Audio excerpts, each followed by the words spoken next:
how did your relationship with Skyy start? It all started when I had completed my national service in the year 2000, and I decided to, I had interest in radio. So I decided to write an application, walk in, and just submitted it to Mr. Wilson Arthur, and I wanted to work with them. He received the letter, and he said I should go. I will hear from them. I was on my way going, and then I saw I think Kuntu Blankson.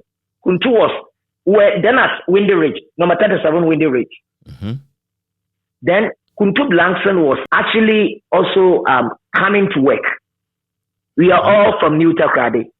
So Kuntu saw that this is my New Takoradi brother going.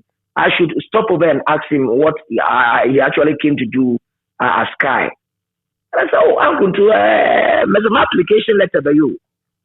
I said, then I said, I'm going to the house. No, come on. Let's return and go and do some sports. Then I also had some, literally interest in sport. But then my main aim was to be a mainstream account presenter. But then Kuntu said, no, come on. Let's just, go back and do some sports. That time they were doing this afternoon sports called Sports World. Mm-hmm. So Kuntu returned with me to the studios and we started doing the sports. So Kuntu invited me occasionally to come and join the sports crew. Almost every week I was coming. And later, I think I heard that Upia had recommended me because he had then been monitoring the way I present on my account on the sports show. Mm-hmm. So out of the recommendation that he gave, and I think Mr. Wilsonata invited me. Before then, he had even, I don't know whether you also passed through that thing. He has some book at his office. Before you qualify as a Skyy presenter, you will have to go and sit before him and read that book just to see your pauses and all your grammar, the way you, all that. I don't know. Before you are actually cleared, and we all pass through that. Yes. Later, he told me to start work, but then later you will tell me how much I'm going to receive. Right. And that is how it all started. So that was quite an initiative on your part. You decided to write. Actually working with that application letter. Mm-hmm. I was told to go and that I will hear from them. But then on my way going, just about 100 meters away from the Skyy building, number 37 Windy Ridge, mm-hmm. I spotted a taxi coming. A certain person called me in the car. I realized it was Kuntu Blankson. We both from New Takoradi. So he asked me what I came to do there. I told him and I said, no, let's go back and do sports. And I started a sport really not knowing Opia and others were monitoring and that they realized I was good with the account and that I will be good if I'm brought on board. And that is all it all started. Which means the famous Kuntu Blankson knew you as you were, as you said, in New Takoradi, where you both lived. Yes. Right. Yes. So everything started with him, yes. What did you know about Kuntu Blankson then? I mean, around that time, because this is Sekondi-Takoradi we're talking about, yeah? If we are talking of sports presentation, how to present sports on radio, virtually I think it was Kuntu I heard on Twin City in the early 90s. Kuntu was very popular then. He had no competitor. Virtually it was only him. And because Twin City was the first radio station in Sekondi-Takoradi, I think Kuntu had that monopoly too, and everybody was listening to Kuntu. So Kuntu was very, very popular at that time. And then, you pass everywhere. Kuntu's name was, just like the way Mensa and Kopia was popular. Kuntu was also popular when it comes to the area of sports. So I knew Kuntu to be, sports person. You mentioned Kuntu, and what comes into mind is sports. That's true. Yes. His reputation was very well and earned. He worked very hard for it. His name was very well known. But then, given that he was that popular and, practically a star, How did you have a personal relationship with him then, so much that he could see you walking away from Skyy, 100 meters away from Skyy, he coming in a taxi and actually insist on talking to you? Good question. That is a very brilliant question from you.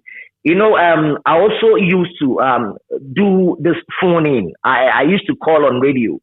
So Kuntu, through that, yes, became familiar with me. And I think we met because of the frequent phone-ins that I was also making to his program. So he came to know me as a New Takoradi boy. He was also from New Takoradi. So yes, like if you were asking like how did Kuntu come into contact with me, it was through the phone-ins that I was placing on his program. That is how come he was able to identify me. And later, we became even more cordial when he realized that I am from New Takoradi. Right. Makes sense.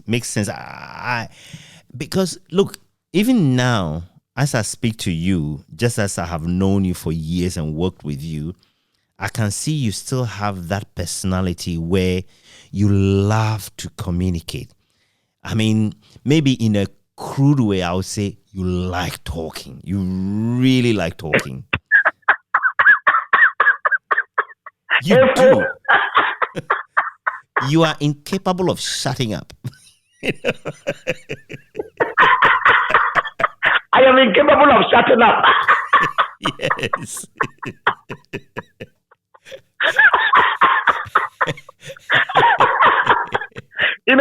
And that tells you I was trained by Uncle Pia.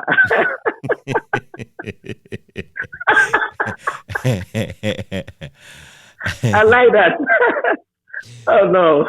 So I mean, if you live in Takoradi, Sekondi-Takoradi, and if you live as you do in New Takoradi, it means you are like genuine. Like you know the city very, very well because New Takoradi is the place, isn't it? Yeah. That is true. But you didn't ask me about Uncle Pio. I will in a second, but tell me first. Okay. Your history in Sekondi-Takoradi. So yes, I was born and raised here in Sekondi-Takoradi. Actually, there was this private health facility known as Durakwe.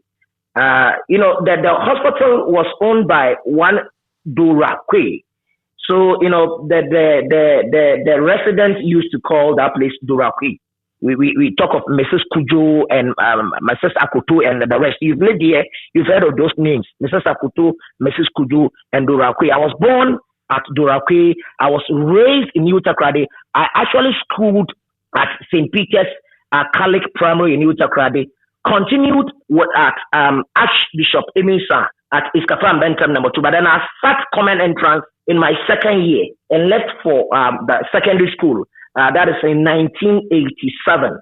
1987, I entered Ghana National. I think it was on record that at that time, when I was sitting in the common entrance, I was the one who taught the school, that Bishop Emi said then. Yes, and I had my first choice.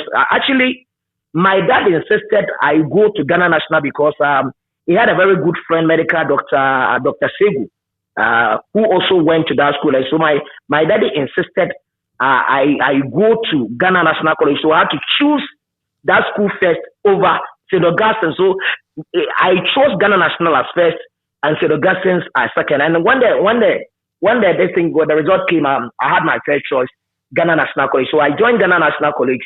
I completed Form 5, that is 1992. I went to the same school, sixth form 93, 94. I completed. I came to pursue HND statistics at Takoradi Polytechnic. I completed. Later did some courses and later had my master's at Coventry University. So I'm now having my master's in supply chain management. Mm-hmm. Right. I did my national service. I also did my national service at Aguna Riamwasi in the Ashanti region of Ifija such a district in the Ashanti region. So I've also had experience in Ashanti region as well. I also did my second national, because I went to first form and tertiary as well. I did two national service, all as a teacher, mathematics, social studies, and fancy teacher. One in the Ashanti region and the other at Aquaday in the Hunter West district, near Kitri Point. I'm just enjoying listening to you. You have this irrepressible spirit to achieve something for yourself, and I've always thought you will be unstoppable, and you've proved me right. Now, tell me also, because you were always curious, you always want to learn.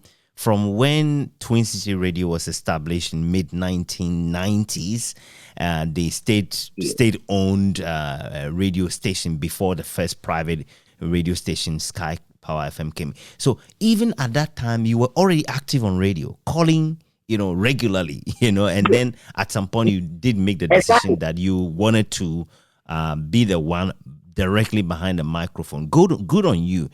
What I would like to ask, though, is this.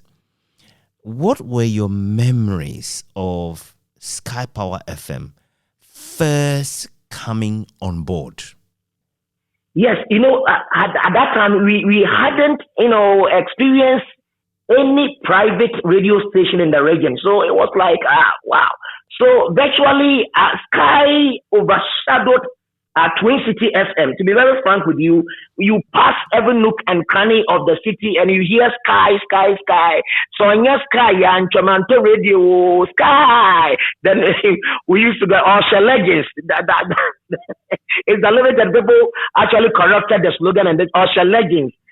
I remember those days very well. Wherever you pass, it was Skyy, and you hear Uncle Pierre's famous bell ringing at every dawn. Oh man, it was really, fun, and it was really a time really worth to recall. Yeah, and especially listening to the likes of Uncle Pierre, Abba Moses, later yourself, Phillip Nyakpo, Shakes Kujo Frimpon, JM Caesar, Kwesi Kweno. Mention them, Kwesi Fletcher, and all those Bob G, the names are Yao Crunchy and the likes. No, come on. Yeah, and those are times, isn't it? Those are times that would probably not happen again. And anyone who lived in the city and listened then would not forget. It is something pretty special. That is true. That's a moment I can say was very rare. One, because Skyy was the only private station in the system, and it enjoyed monopoly. So you go and sit on Skyy Power FM just for 2 hours and you'll be popular. It is not like today that we have about 30, 40 radio stations in Sekondi-Takoradi alone. And someone might have even sat on radio for about 1 or 2 years. People might not have even heard of his name unless he goes somewhere and, I can't, you will even mention your station and say, now, yeah, is that also a station? Yeah, is that also a radio station? Yeah. Exactly. Yeah. Exactly. But then those days, because Skyy, was the only private radio station, you can just go and sit 2 hours on Skyy and you'll be popular. So those days, it was really a fun. And it's easy for looking back for someone like me, along with all of my colleagues that I've been talking to. Of course, you are an ex-Skyy employee, but of course I understand that it is within the context that you were not part of the first generation of the Skyy FM presenters that were, so well known because it was a monopoly, effectively a monopoly. But I was going to say that looking back for someone like me and some of my other colleagues from the earlier generation, it's something that's we took for granted, back then. But looking back, it's just an incredible development. But I want to also just ask you to give me a picture of how you felt when Kuntu Blankson effectively embraced you at that time as a fellow New Takoradi boy, and who said, well, you are interested in working here? Well, I'm going to do my sports program now. Come with me. And he took you to the studio. How did you feel about that? It was such a mixed feeling. One, I was happy because virtually I thought, well, using that as a stepping stone could end me the job that I just submitted my application letter for. So that was one. And then two, I said, no, I didn't bring my application. I said that in my mind. I didn't bring the application to be a sports presenter. But then this man, was he trying to push me to be a sports presenter instead of what I actually wanted to do? Well, let's see. So it was kind of mixed feeling. One, I knew, him using me to, go and start something at a place could, be a stepping stone to catapult me to my dream. That is one. But then two, I was thinking, would this guy want to derail me from where I'm going in? Because I actually came as a mainstream account radio presenter. But coming to join you on the sports table means, am I going to become a sports presenter? Okay, let's see what time will tell. And eventually, I started a sports. Uncle Pierre recognized me. Indeed, he saw that there was that quality in me, and I had to actually, switch from sports. And even before I stopped doing the sport, it became a tug of war. Kuntu Blankson had to literally fight Mr. Wosanata. You ask Mr. Wosanata and he will tell you this. Kuntu Blankson did not want to allow me to leave the sports department because he saw me, as a very, very important tool for him, because virtually I was also producing a lot of the stuff that he presented on air. So Kuntu Blankson, yes, saw me as a pillar behind me. So moving away from, sports totally did not go down with Kuntu Blankson. In fact, he had to, Wole had to sit him down, talk to him very well before he actually understood, and I had to finally join the account department. Which is understandable, but I think about it and I'm thinking, you must have been very grateful to Kuntu Blankson. Why not? So even as of now, I still, have that, appreciation, I have that gratefulness thing, because just recently, I think just about it will not be about 2 years ago, just a couple of years back, let me say 2 or 1.5 years. I mean, they were doing some awards here in Sekondi-Takoradi. Yeah. Interestingly, I saw the list, the category, best radio presenter for the Western region. My name was in that category. Kuntu Blankson was in. Kuntu Blankson will testify to this. I personally call the organizers and tell them, look, if Kuntu Blankson is in the same category with me, then I am a drawing. Give the award to Kuntu. I will not compete with Kuntu. I told them.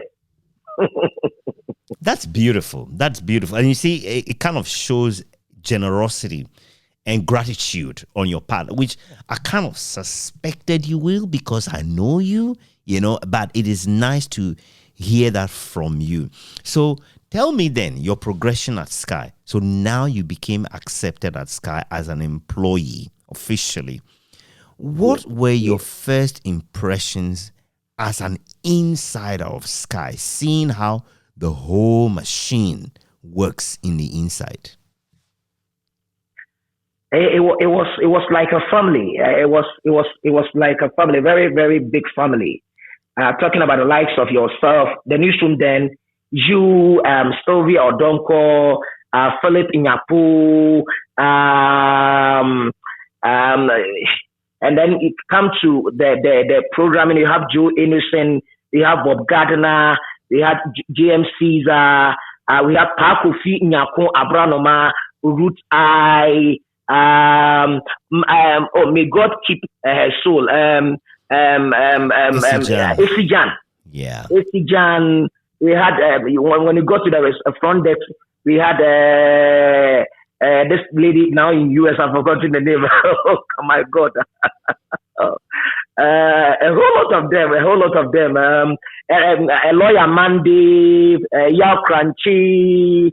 Were you trying to mention Shelley Enu? Shelley Enu.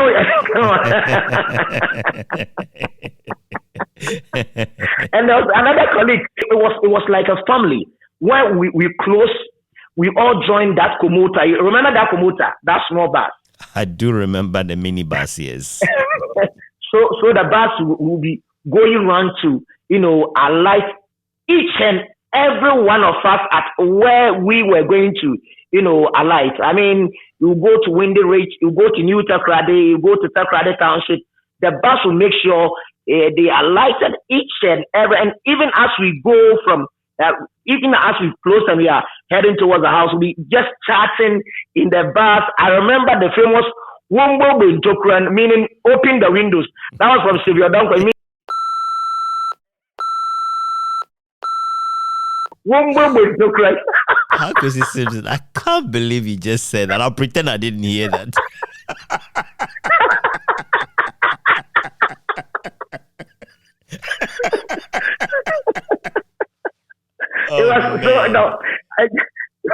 Just trying to tell you that it was more than a family. I mean, it was fun. We ate together and all that. We did so many things together. I mean, you even didn't want to go to the house when you are done because you were so close to each one another at the workplace. It was really a fun. Do you know? And I keep telling everyone I talk to, it almost always comes to this point because everyone keeps emphasizing that what a family Skyy was and how much we were all so close together, eating together. We were always with one another. And in fact, and I keep saying as well that Rutai, when I interviewed him, he put it in the most beautiful way that we were all siblings. Wow. And it's a very touching phrase to use or word to use to describe. But then you just have to have experienced it to know it, right? It's unusual for a workplace. And in a way, as I'm trying to do this project, doing the research, talking to you guys, I feel grateful that I'm able to get these conversations out of you because it's nice that it comes out, that we can look back and say, there was a time when we were like this kind of family, And while talking about that, tell me about the education and training you received from the great Uncle Opia, whom we've also lost, who has passed on. So Uncle Pia was very, very selfless when it comes to this broadcasting job. That is what I first noticed about it. Very, very selfless. Very, very selfless person. Fact is, if he monitors you and you are trying to go astray, he wouldn't, hesitate to come and correct you. If you take it, fine. But if you realize whenever he corrects you, you become angry or something, or pissed off something, then he will stop doing that. He liked people who were ready to learn. The man liked people who were ready to learn. Uncle Papa realized that I was very, very ready to learn. So he also took me as a son and trained me as such. I remember one day he telling me, okay, see, a book where did you want to man for about 2 minutes obiara bia so I want to kasepa na ko bia newsroom I want to one edition say oye bia how was that kasa na so de bia notness one is na nyimba and now you're not na the man here GBC in Canon. So he was trying to tell me that before I go on there, if I meet any word or a name that I am not familiar with, I should look for a person who is very conversant or familiar with that word or name. So the person will mention it to me than to go and sit on air and embarrass myself to the whole world. So Uncle Pia, he was that person. He was that person. And I remember one day walking with him, and he told me, Paa Kwesi, menyo na me mu propo na mu bufoma. Na mu wa onya me yo. O Sunday zampere me mewie. Literally, yes, meaning if he stumbled and fell down and died, it will not pain him because he had finished whatever he came to do on earth. Delivered. He told me once, yes, he told me that. And there was one humbling moment that actually confirmed that the man was also very, very ready to learn, even at his age. Mm-hmm. I remember Uncle Pierre coming to show me a name in a final announcement. I was humbled. That I have never seen this name before. Can you tell me how this name is pronounced? Yes. And interestingly and coincidentally, I had met that name before, so I had to mention it to him. Wow. I'm telling you. And even at his age, with that time, with his experience and age, he came to ask me how to mention that name, probably if I had seen it before. And that taught me a great lesson that, look, in radio, you cannot say, I've finished learning. I can understand what you mean because he is Uncle Opia. Uncle Opia got to the point where he could no longer do any wrong because he was loved that much, because his life's work was there for everyone to see. And he spoke with such moral authority, and we referred to him as the unofficial mayor of Sekondi-Takoradi metropolis, And so for that person who trained you to come to you to say, can you just tell me how to pronounce this? Can you tell me how to pronounce this? I can understand why that experience will stay with you for so long. So it must have meant a lot to you. It must have pained you in a special way when he actually passed away. Very, very. It was very challenging. It all started when his condition started becoming on and off. Will be on today. In a week's time, Uncle Pierre will be unwell. So it was there that I started taking up the full, responsibilities of, his. So I had to, I'll be there, and his son, Dubo, will come and wake me up. Uncle PK, Uncle Pierre, or you want to remember? So I had to quickly wake up, just find some water to wash down hurriedly, and join the car and go to the studio, ring the, rising bell to wake up the kids. And it was like that for about 1 or 2 years before he finally passed in 2006. And then I had to fully come and, take the responsibilities of almost all the programs that he was doing. One, the rising bell, news at 6, funeral announcement in the morning, Africa, or Basama, and almost all the programs, even this TV documentary that Skyy introduced, Time with Opia, everything that he was doing, how to just take over, which was a very, very big shoe. But then I didn't want to disgrace the man Opia. I actually wanted people to say that, yes, Opia has gone, but then he has lived a legacy in the person of Paa Kwesi Simpson. And that is what I have been using up to now. It must be a personal honor to you that you effectively inherited Uncle Opia, the great Uncle Opia. And I am pretty sure, look, as capable as you are, I'm pretty sure your feet are not big enough yet to fill his shoes. Would that be a fair comment? Oh, yes, of course, because Uncle Opia, for someone to be able to say, if I stumble and fall and die right now, I'll be very, very satisfied. And a kind of person that we are talking about. So yes, the room for improvement is the biggest room in the whole wide world. I'm still more journey ahead of me. I really want to, go the heights that Uncle Pierre actually, attained. Yeah.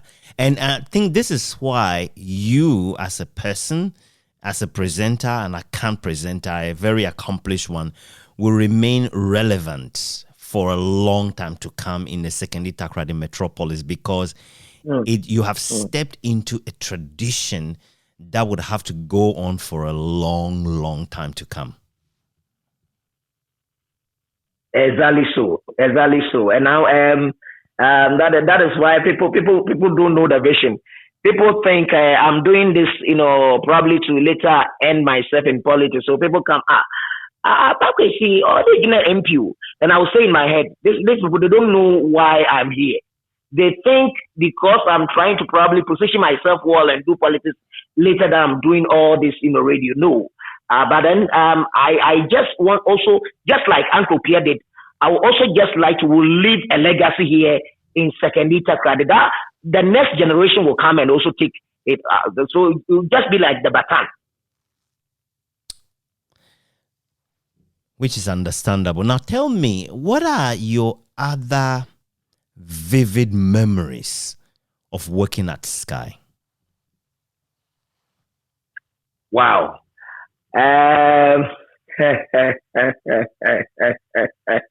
Okay, one, the way Opia ran his commentary when it's Sports World commentary. Cup or African Cup of Nations. Yes.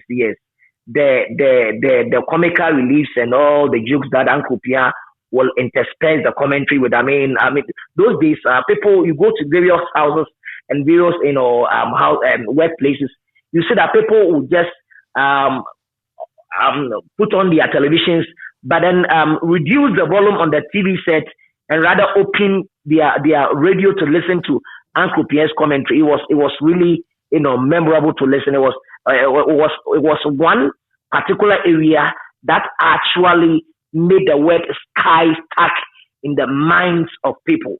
That was very, very, very, very, very, very great time. And then two, the way we used to actually also relate to the owners of the company, Mr. Wosanaka and his wife, I mean, both although they were the employers, we were like brothers.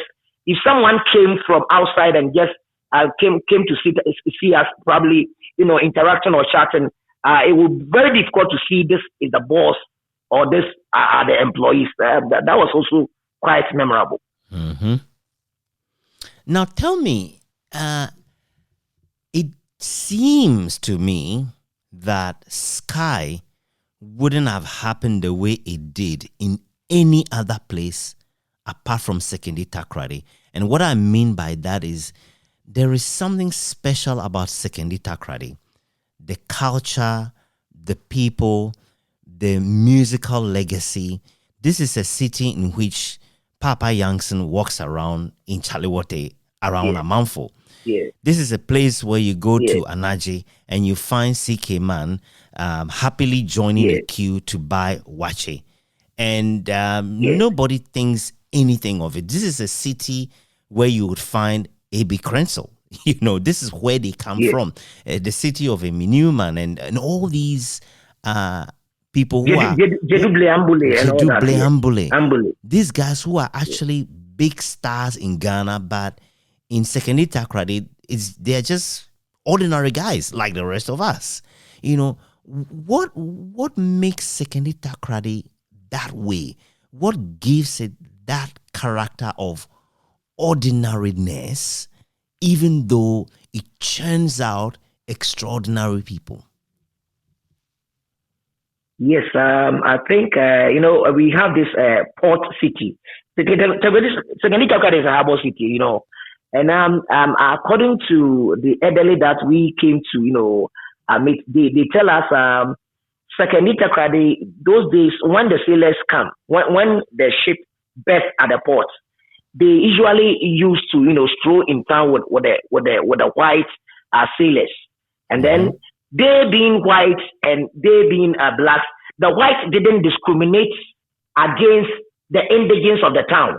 And I think they also copied that from the whites. So irrespective of your class in that society or in that community or in that town, you also see someone probably a ladder and lower on the social ladder, but then you just identify with him as a colleague, just like those whites who also came related to the blacks in second. And I think that actually integrated into our society, and we became, normal with each and every person we see on the street. Because it is effectively a classless society at many levels, Sekondi-Takoradi.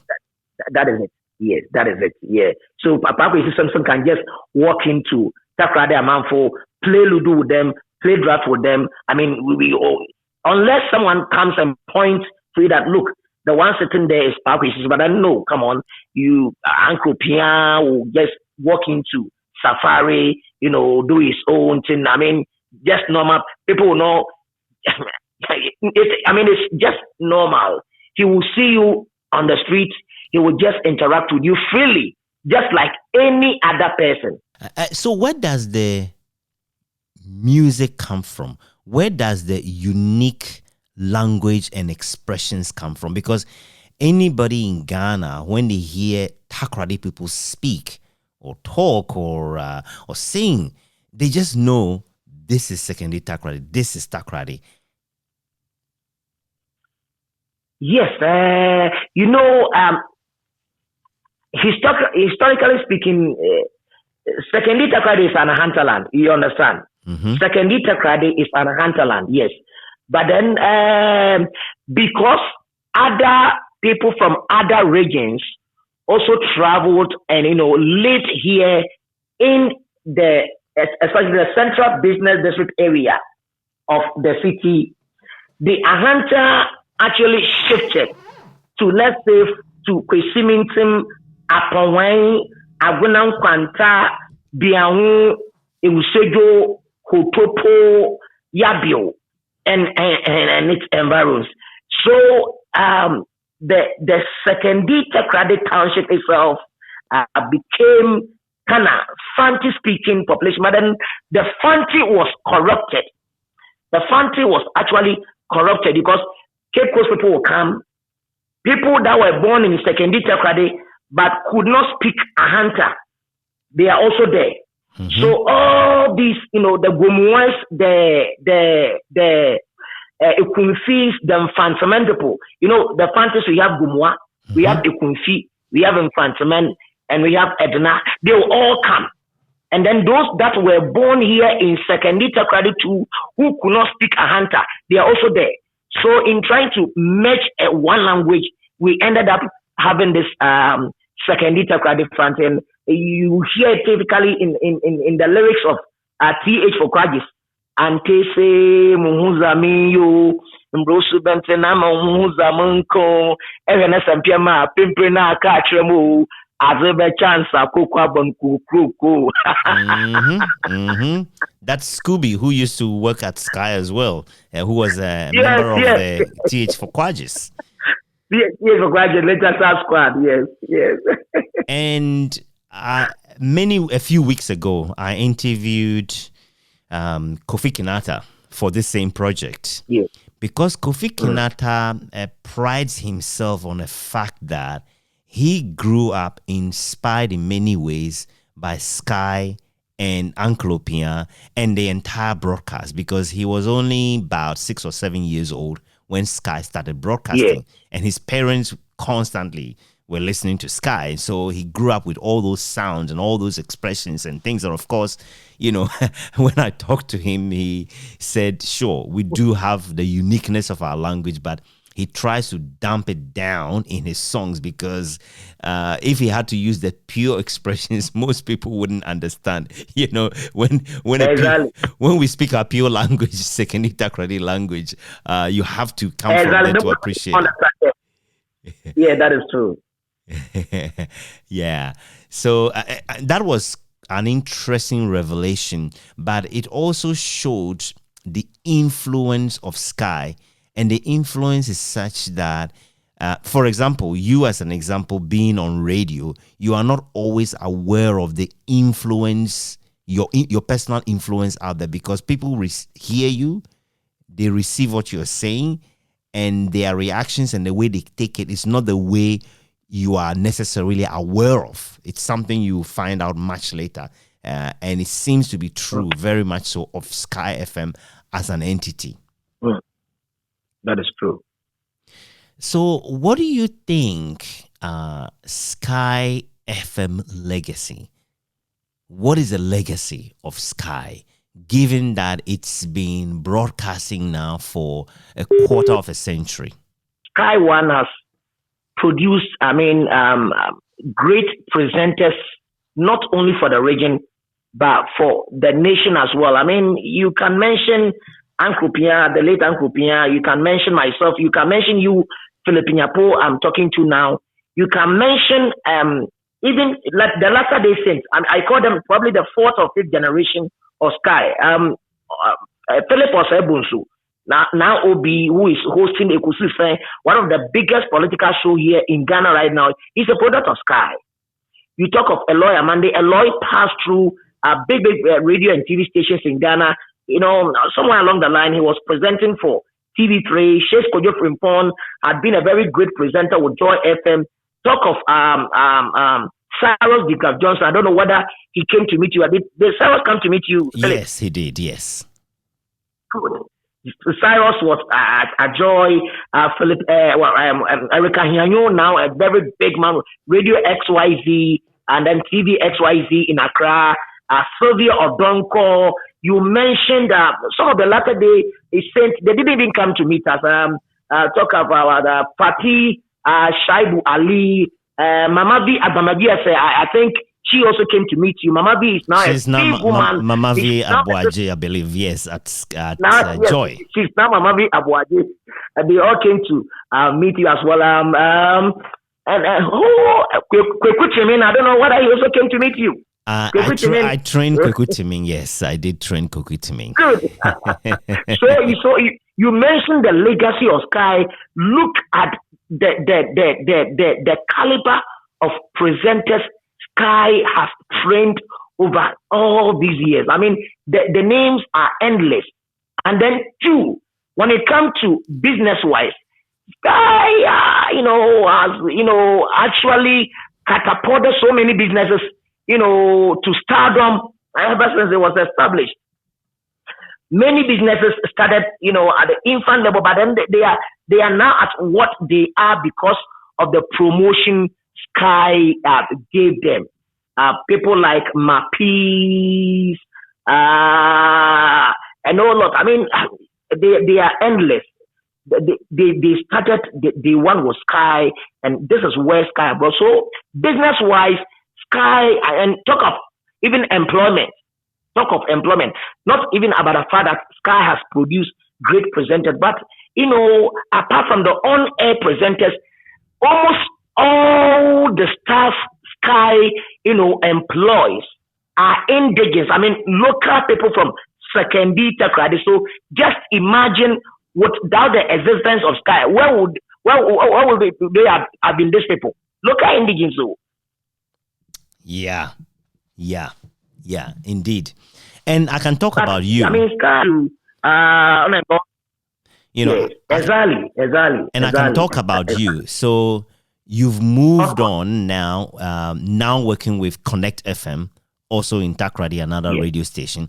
But you will remain one of the tentacles of Skyy as it moves on beyond 25 years of broadcasting. That is true. That is true. Because whenever you mention Paa Kwesi, I mean, the name Skyy still even rings bell. Even after 3 years after leaving the place, you mention Paa Kwesi Simpson, and I mean, you see that the Skyy, the name Skyy rings a bell. Even as I talk to you now, I think people have Skyy against my name stored on their phone. Paa Kwesi Skyy. Paa Kwesi Skyy. So people cannot just decouple me from the name Skyy. Even as I talk to you now, people still say, they call me to call, Paa Kwesi, how I saved your name? Paa Kwesi Skyy is what I have now on my phone. So the name Skyy is still attached to my name. Paa Kwesi Skyy. And Paa Kwesi, I just want to thank you very much for your time. I really, really appreciate it. And the thing I keep telling my colleagues is that I am not promising to write a book about the history of Skyy and the people that went through, but I'm promising that I'll try, because I know it's going to be a very difficult, project to accomplish. But if it works, if it succeeds, it's because you have helped with your time and shared your memory, and for me personally, it's a privilege that I got a chance to work with you and to know you personally. And so, look, thank you so very much. Evo, very, very grateful talking to you. God bless.